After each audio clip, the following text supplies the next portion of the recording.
2007 में एक प्रसिद्ध अमेरिकन इन्वेस्टर और हेज फंड मैनेजर ने इक्विनॉक्स नाम की कंपनी में ट्रेड किया। उस समय एसएससी कैपिटल एडवाइजर बहुत ही फेमस हेज फंड था जो कि एग्रेसिव ट्रेड्स लेने के लिए जाना जाता था। ट्रेड से कुछ महीनों पहले उस हेज फंड मैनेजर ने और उसके साथी ट्रेडर ने इक्विनॉक्स की परफॉर्मेंस को एनालाइज किया और उनको पता लगा कि हमें एक प्रॉफिट कमाने का अच्छा चांस मिल सकता था। इस ट्रेड में उस हेज फंड ने इक्विनॉक्स के स्टॉक में इंपॉर्टेंट जानकारी इकट्ठा की, जिससे उन्हें फंडामेंटल रूप से पता लगा कि कंपनी के शेयर्स जो है बहुत गिर चुके हैं, लेकिन इसके फंडामेंटल स्ट्रॉन्ग है और ये बहुत ऊपर जा सकता है। जब एसएससी कैपिटल का इक्विनॉक्स में बड़ा निवेश सबके सामने आया, तब बाकी इन्वेस्टर का ध्यान भी उस स्टॉक की तरफ गया। अगले महीने कंपनी का पॉजिटिव रिजल्ट आया और स्टॉक 32% ग्रो हो गया। तो हेज फंड मैनेजर ने अपने एक्सपीरियंस के बेसिस पे अंडरवैल्यू स्टॉक को पहचाना और उसमें इन्वेस्ट किया। आज हम बात कर रहे हैं स्टीवन कोहेन की, जो कि एक अमेरिकन इन्वेस्टर हैं और हेज फंड मैनेजर हैं। वो फाउंडर एंड सीईओ हैं Point72 एसेट मैनेजमेंट के और एसएससी कैपिटल एडवाइजर के।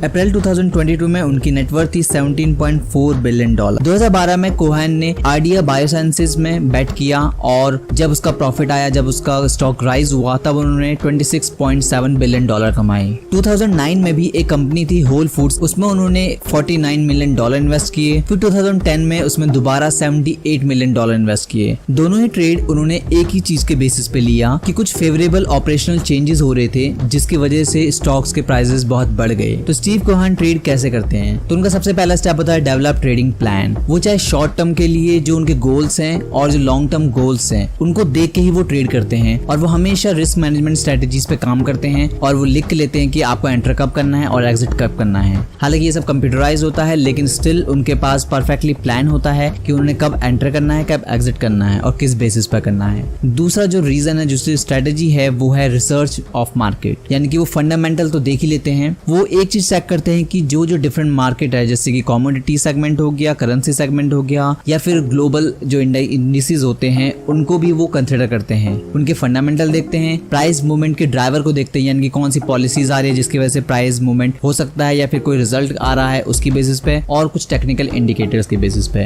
अगर आप इंडिया में भी ट्रेड करना चाहते हैं तो हम जैसे कि SGX निफ्टी को देखते हैं, या S&P 500 को देखते हैं, या फिर डाउ जोन्स को देखते हैं। और इसके अलावा हम ये भी देखते हैं कि आरबीआई की कोई पॉलिसी तो नहीं आ रही, क्योंकि ये सारे जो है प्राइस मूवमेंट को ड्राइव करते हैं। और तीसरी स्ट्रेटेजी है रिस्क मैनेजमेंट टेक्निक को। वो स्टॉप लॉसेस यूज करते हैं, पोजीशन साइजिंग यूज करते हैं, पोर्टफोलियो डाइवर्सिफिकेशन और हेजिंग। इन सब के बारे में आपको पता ही होगा। केन ग्रिफिन का जन्म 1968 में फ्लोरिडा में हुआ था।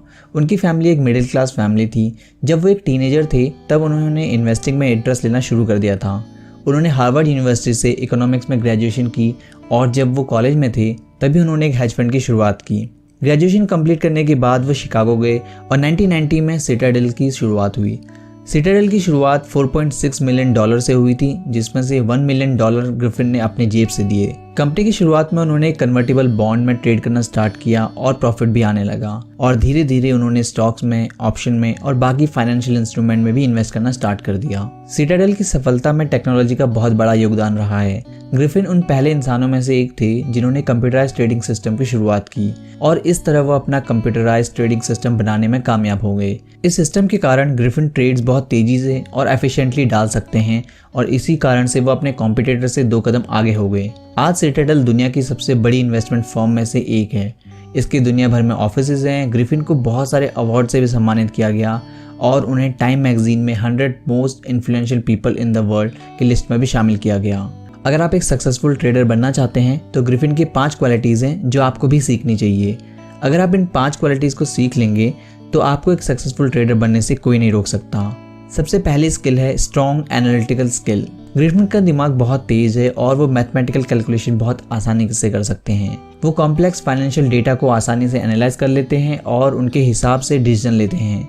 आपको भी अपने एनालिटिकल स्किल को इम्प्रूव करना चाहिए, और इम्प्रूव करने के लिए कुछ छोटी छोटी एक्सरसाइजेज हैं जो आप कर सकते हैं, जैसे कि बुक्स पढ़ना, मैथमेटिकल स्किल्स को इम्प्रूव करना। उसके लिए आप रोज़ थोड़े बहुत एप्टीट्यूड के टेस्ट कर सकते हैं, या फिर कोई भी मैथमेटिकल गेम खेल सकते हैं। इसके अलावा आप ब्रेन गेम्स खेल सकते हैं और चीज़ों को ऑब्जर्व करने की आदत डाल दीजिए। जब आप ये छोटी छोटी चीज़ें आदत डालेंगे, 1 महीने तक करेंगे, तो आप थोड़ा बहुत फ़र्क खुद देखने लग जाएंगे। दूसरी क्वालिटी है डिसिप्लिन अप्रोच।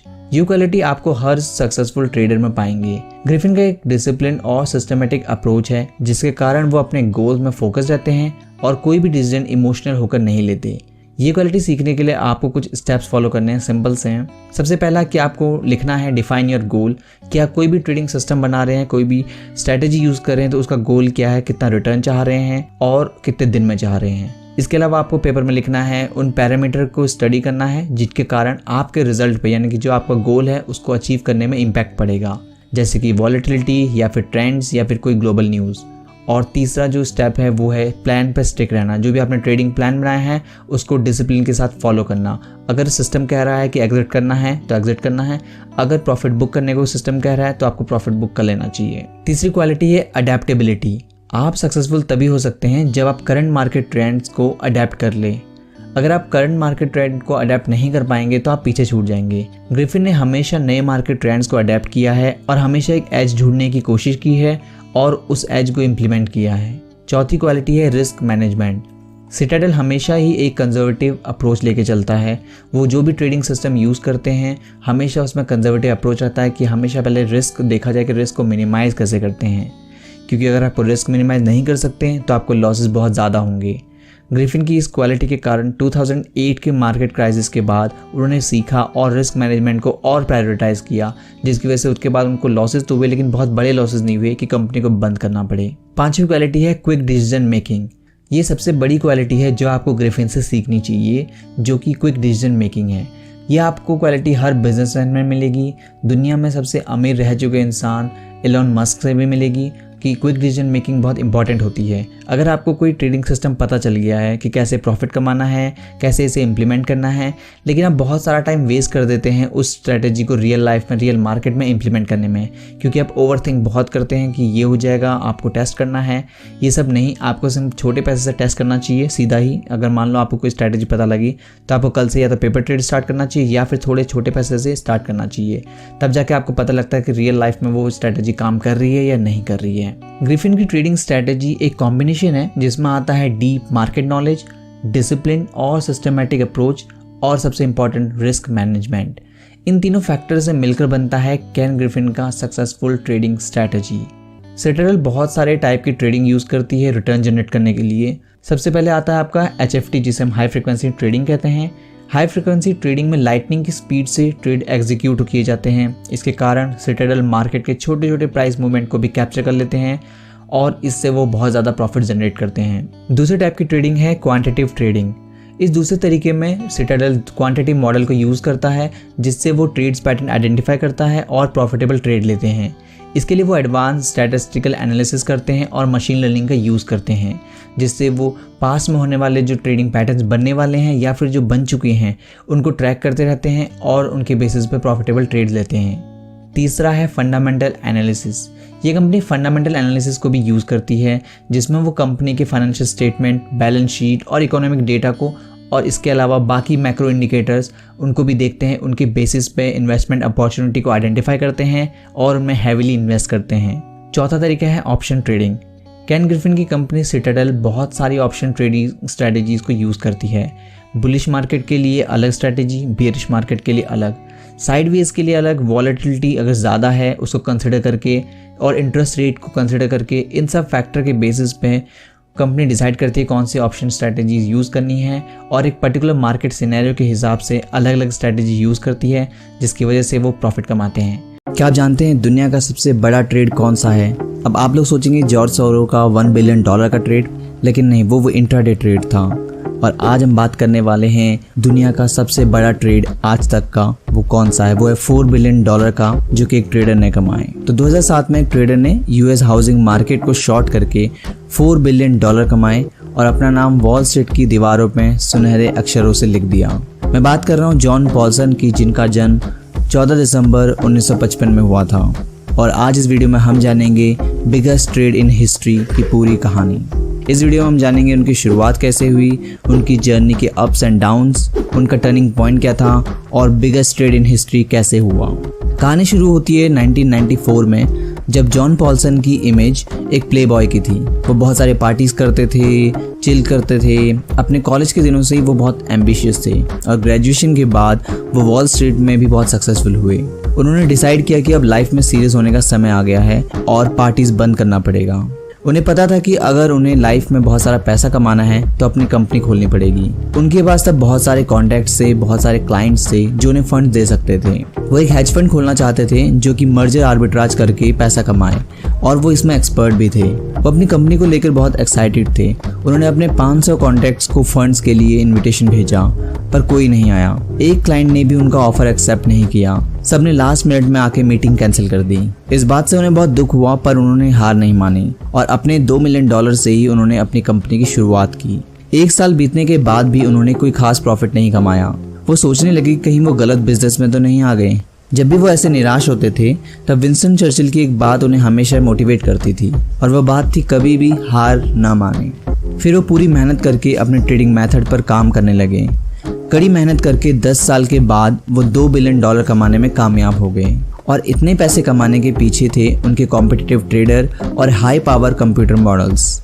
इतना पैसे कमाने के बावजूद वो अपनी ज़िंदगी में एक बड़ा ट्रेड का इंतज़ार कर रहे थे। वो चाहते थे कि उनके नाम पर भी एक ऐसा ट्रेड हो जो उन्हें वॉल स्ट्रीट की दुनिया में फेमस कर दे।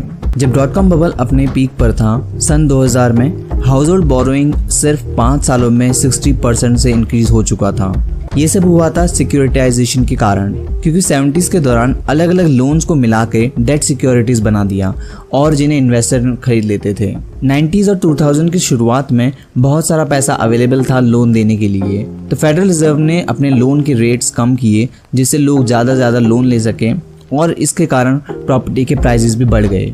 धीरे धीरे ऐसे इवेंट्स की चेंज शुरू हो गई जिसके कारण property market, real estate market बढ़ता गया और चार्ट्स में स्टीप इंक्रीज दिखने लगा। अब बस उसके गिरने का इंतजार था। बहुत सारे इन्वेस्टर को पता था कि मार्केट गिरने वाली है। पॉल्सन ने डिसाइड किया कि अपने कैपिटल को सेव करने के लिए कुछ किया जाए, क्योंकि अगर मार्केट गिरी तो उन्हें बहुत सारा लॉस होगा। पर बाकी इन्वेस्टर को भी सेम प्रोटेक्शन करनी थी, और सबने S&P इंडेक्स के पुट ऑप्शन खरीद रखे थे, जिसके कारण पुट साइड के प्रीमियम बढ़ रहे थे। तो पॉल्सन ने फाइनेंशियल सर्विसेज कंपनी को शॉर्ट करने के बारे में सोचा, पर कुछ कंपनीज के अभी मर्जर और टेक ओवर हुआ था, जिनके कारण उनके प्राइसेस जो है बहुत बढ़ रहे थे, जिसके कारण जो शॉर्ट सेलर्स थे जिन्होंने पहले से ही कंपनीज को शॉर्ट कर रखा था उनको अच्छे खासे लॉसेस दिख रहे थे।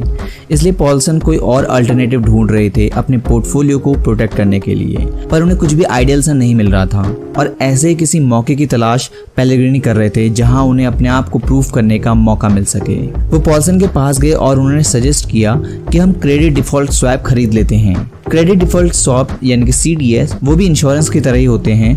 अगर कंपनी के प्राइसेस गिरे तो उन्हें बहुत ज़्यादा पैसा मिलता, और अगर उनको लॉस हुआ यानी कि प्राइसेस नहीं गिरे तो उनका सिर्फ जो प्रीमियम उन्होंने पे किया है वही उनका लॉस होगा। 2 महीनों में सीखने के बाद पॉल्सन और कंपनी ने CDS कॉन्ट्रैक्ट लिए। CDS कॉन्ट्रैक्ट खरीदने के बाद उन्हें उसमें कुछ लॉसेस हुए, जिनसे उन्हें पता लग गया कि इस टाइम पर किसी भी फाइनेंशियल कंपनी के अगेंस्ट पोजीशन नहीं ली जा सकती, क्योंकि वो सब बढ़ रहे थे। एक दिन पेलेग्रिनी ने पॉल्सन को सजेस्ट किया कि हमें मॉर्गेज सिक्योरिटाइजेशन को शॉर्ट करना चाहिए, क्योंकि उसमें मर्जर और टेक ओवर का रिस्क नहीं था, जिसके कारण उनमें लॉस नहीं हो सकते। पॉल्सन को ये आइडिया बहुत पसंद आया और उन्होंने पेलेग्रिनी को कहा कि और रिसर्च करे और एनालाइज करे। तब उन्होंने सब प्राइम मॉर्गेज के $100 मिलियन को प्रोटेक्ट करने के लिए खरीदा, जिसके बदले में उन्होंने सिर्फ $1 मिलियन पे किए। पॉल्सन ये सोच रहे थे कि बाकी लोग इस चीप प्रोटेक्शन को क्यों नहीं खरीद रहे, और कुछ समय बाद उन्हें पता चला कि उन्होंने गलत CDS प्रोटेक्शन खरीद लिए हैं, क्योंकि मॉर्गेज की वैल्यू पहले से ही बहुत बड़ी हुई थी, जिसके कारण वो रिफाइनेंस हो जा रहे थे और कोई भी लोन डिफॉल्ट नहीं हो रहा था। उन्होंने अपने CDS कॉन्ट्रैक्ट बेच दिए और उन सब प्राइम मॉर्गेज को खरीदा जिनकी वैल्यू अभी नहीं बढ़ी हुई थी। उन्हें पैसा तभी मिल सकता था जब लोग मॉर्गेज डिफॉल्ट करने लगे, यानी कि जब लोग लोन को नहीं चुका पाएंगे तब जाके मॉर्गेज डिफॉल्ट होगा। एक बार पेलेग्रिनी हाउसिंग डेटा को स्टडी कर रहे थे, तब उन्होंने सोचा कि डेटा को थोड़ा स्मूथ करने के लिए कुछ ट्रेंड लाइन ड्रॉ की जाए। उन्होंने कुछ ट्रेंड लाइन ड्रॉ किया और रिग्रेशन एनालिसिस यूज किया। तब उन्हें पता लगा कि हाउसिंग मॉर्गेज बहुत ज़्यादा बढ़ चुका था और उसमें 40% की करेक्शन की पॉसिबिलिटी थी। ये डाटा उन्होंने पॉल्सन को दिखाया और उन्होंने मॉर्गेज प्रोटेक्शन को बाय करने शुरू कर दिया। उन्होंने $500 मिलियन पर डे के हिसाब से उसे खरीदा। ये बहुत सस्ते में मिल रहे थे, क्योंकि उसके बदले उन्हें सिर्फ 1% ही पे करना पड़ रहा था। उन्होंने 2006 तक जितना वो हैंडल कर सकते थे उतनी प्रोटेक्शन खरीद लिया, और पॉल्सन अब निकल पड़े अपने फंड्स को रेस करने के लिए, क्योंकि वो जानते थे कि एक ही मौका मिलेगा, इसलिए वो ज़्यादा फंड रेस करना चाह रहे थे। पर उन्हें बहुत निराशा हुई क्योंकि वो सिर्फ $147 मिलियन ही रेज कर पाए, जिसमें से $30 मिलियन उनके खुद के जेब से थे। इतने सारे सीडीएस प्रोडक्शन खरीदने पर ब्रोकर शॉक में थे। उन्होंने उन्हें समझाया कि आपको बहुत सारा लॉस भी हो सकता है, पर पॉल्सन को इस बात पर विश्वास था कि इस बार वो प्रॉफिटेबल जरूर होंगे और वो उस ट्रेड पर टिके रहे। और कंपनीज का जब 4th रिजल्ट का क्वार्टर आया तब पता लगा कि बहुत सारे लोन डिफॉल्ट हो चुके हैं और अगले दिन वो स्टॉक 36% से ड्रॉप हो गए।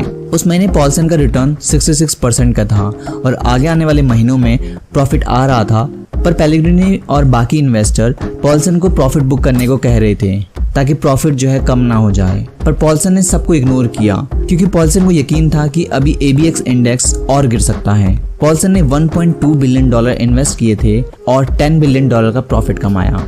इसी तरह वो बन गया greatest trade off all time और उन्होंने अपने लिए $4 बिलियन कमाए। पेलेग्रिनी जो कि अपनी जिंदगी से मायूस थे और वो इस जॉब से कुछ बड़ा करना चाहते थे, उन्होंने एनालाइज करके पॉल्सन को जो बताया, इस ट्रेड के बोनस के तौर पे उन्हें $45 मिलियन मिले और अब उनकी नेटवर्थ $175 मिलियन की है और वो अपनी लाइफ अच्छे से बिता रहे हैं। तो 3 लेसन जो हमें जॉन पॉल्सन से सीखने चाहिए जो आपकी ट्रेडिंग को इम्प्रूव कर सकते हैं। सबसे पहला लेसन ये कि आपको कभी कभी अकेले चलना पड़ता है। जब 500 क्लाइंट्स ने उन्हें फंड्स देने से मना कर दिया, उनके प्रपोजल को ठुकरा दिया, तब उन्होंने अपने ही $2 मिलियन को इन्वेस्ट करके कंपनी की शुरुआत की। जिससे ये पता लगता है कि जब अगर आपको कुछ करना है, मान लेते हैं आपको कोई ट्रेड एनालाइज करना है और आपको आपकी फैमिली आपके साथ नहीं है, ठीक है, आपके फ्रेंड्स मना कर रहे हैं कि इस पर एनालाइज नहीं करो, लेकिन अगर आपको लगता है कि वो आपके लिए सही चीज़ है तो आपको उसके लिए जाना चाहिए। लेसन नंबर 2, आपको कभी भी हार नहीं माननी। जब 1 साल तक प्रोसेस में काम करते करते उन्होंने कुछ खास प्रॉफिट नहीं कमाया, तब वो अपने पिताजी के पास गए और उन्होंने उनसे पूछा कि क्या मैं सही बिजनेस कर रहा हूँ, क्या मैं सही रास्ते पर हूँ। तब उनके पिताजी ने उनको मोटिवेट किया